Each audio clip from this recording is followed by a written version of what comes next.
sit down and take a listen to the EP, and I've got to say, this is an absolutely fantastic EP, so congratulations.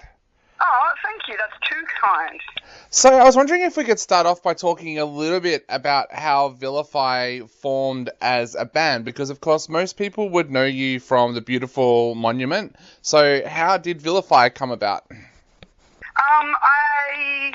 Before I was in the Beautiful Monument, I was in a little band called Liberties with the drummer of Vilify. That was a mouthful. In my old band before Beautiful Monument, the current drummer of Vilify was also in that band. We've just been playing together for years, and I will probably never do music without him. I love him to death. And when that all sort of began to fizzle out, our first band, I was already in the Beautiful Monument, but we're like, oh, I want to keep doing music with you. So we set out to do another project.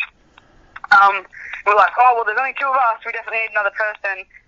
And that other person was Jenny. I filled in for her band once before, and she's just a ridiculously talented guitarist. And we just sort of were like, hey, man, we're thinking of starting something else. Like, would you be keen? She was like, yes. We all have, the same sort of drive and love for music. And we're like, this is just going to work out perfectly. So it was just sort of band people knowing band people and just having really dovetailing ethics about bands and being like, yeah, this works, let's just do it together then. Awesome. Is it going to be difficult for you to juggle two bands at the same time, or is that something that you've done in the past? I've done it in the past. It was only a little bit of overlap for my last two. I feel like it's easier in terms of writing and creative motivation. It's easy because I'm playing different roles in all those different bands, and again, I'm doing different roles in this band than I am with the Beautiful Monument. We will see how difficult it gets when live music opens up, but Beautiful Monument usually has a fair bit of booking time in advance just due to our geographic locations, how we're all spread across the country. So I usually have a bit of warning with that band, so I think I'll make it work pretty well. And the guys are super accommodating to that as well. Same as they're both in other bands as well. We're super accommodating of each other's other endeavours outside of the band as well, so I think we'll make it work. One of the things that always intrigues me when an artist is in two different bands is the songwriting process. If you get an idea for a song, how do you know if it's a Beautiful Monument song or if it's a Vilify song? Well, for Vilify stuff, it's heaps easy because we just bounce little ideas off each other, little riffs, and they're always just heaps nastier and gross compared to the wonderful sort of pop rocky sort of stuff that Beautiful Monument does. So it feels pretty simple.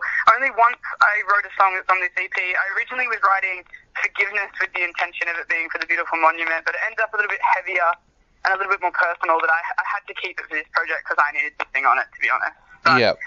they usually, as I'm writing, start writing a riff, it pretty easily falls into one of the two categories, which is pretty nice, and I think the benefit of having two vastly different projects, that's why I like it like that, I guess. Yeah. Now, the debut single, Habit, that's about some very deep topics. Tell us a little bit about the topics that song explores. Yeah, it's mainly about addiction. I think people jump straight to drugs, but it's addiction to everything. So people can be addicted to drugs and alcohol, which are the ones we always hear about, but I think people are addicted to sometimes misery and grief and sadness. They get stuck in these cycles of those things and they let that control them. So the song was about ourselves as well, because all three of us in the band have struggled with it's a myriad of different addictions to especially things like grief and misery. So we were like, I want to write a song that is sort of it's for ourselves, but also for others to be like, you don't have to be like that. You don't have to be controlled by those habits. You are your own person. You can be more than that. So, yeah, that's what it was about. Yeah. So what are some of the other tracks on the EP about as well?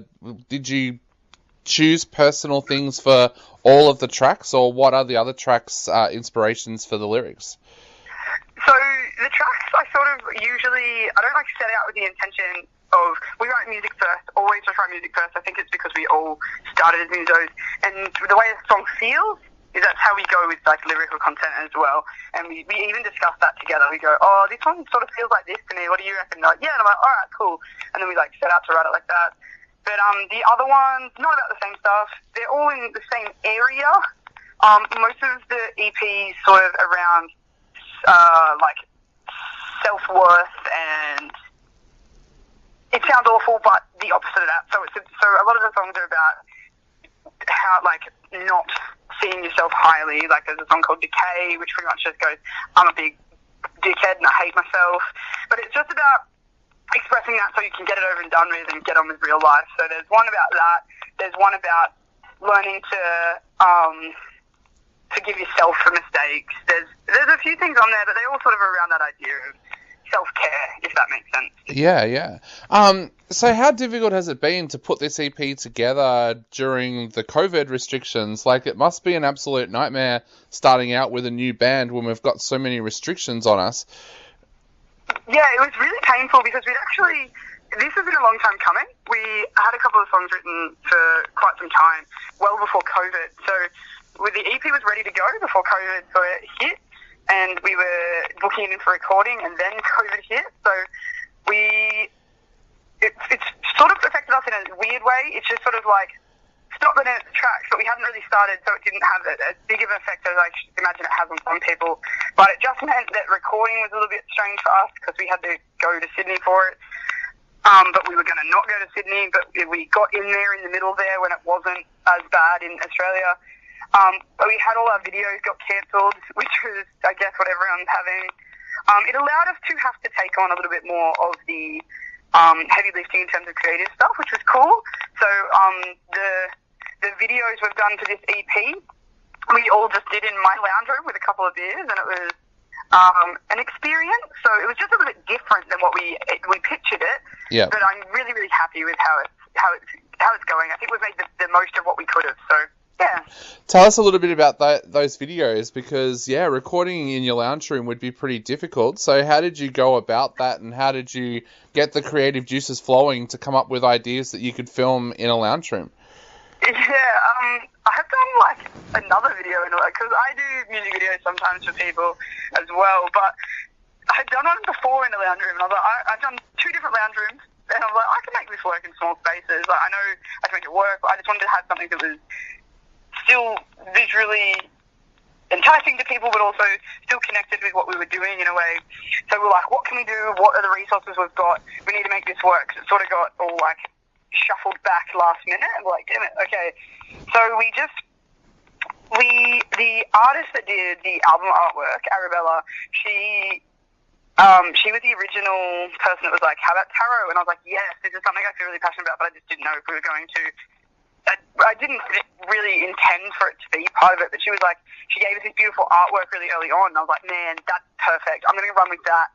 And my original idea was, I was like, I can't do it black. That black's been done to death. So I was like, let's do it white. Let's go white. I know people have done white, but when you've got limited resources, I was like, yeah, let's do that. And we just ran with what we had and just mashed it together. But it still sort of came out pretty beautiful. I was actually really, really proud of the video. So yeah. I don't think I answered your question that well, but it was no plan. We just sort of set out with ideas in regards to, like, we were like, it's got growth, it's about growing. We're like, physics would represent that with, like, growth of plants. The same as we were like, it's about being uncomfortable, and it's about pushing those. So we're like, let's try and visually represent discomfort through, like, weird body dysmorphic ways. Like, we just tried to make it work, and it came out better than we thought it was going to be, honestly. Yeah, it looks pretty good. Like, I've been watching it a lot the last couple of days, and it looks amazing. So you've done really well with that. Where to now for Vilify? Like we said before, it's still a really weird time. You can't do live shows, at least here in Melbourne. So where to next, especially with the EP coming out? I'll be honest, we're still playing it a little bit by ear.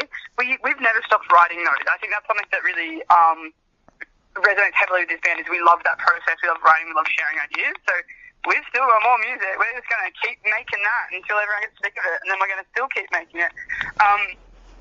So we know we're going to constantly be doing that. We know there'll be music from us next year, 100%. It's going to happen. So that'll keep coming. Shows are still, we're just playing it by ear, because we have this vision of how we want our live show to be, and at the moment, I'll be honest, it's not seated.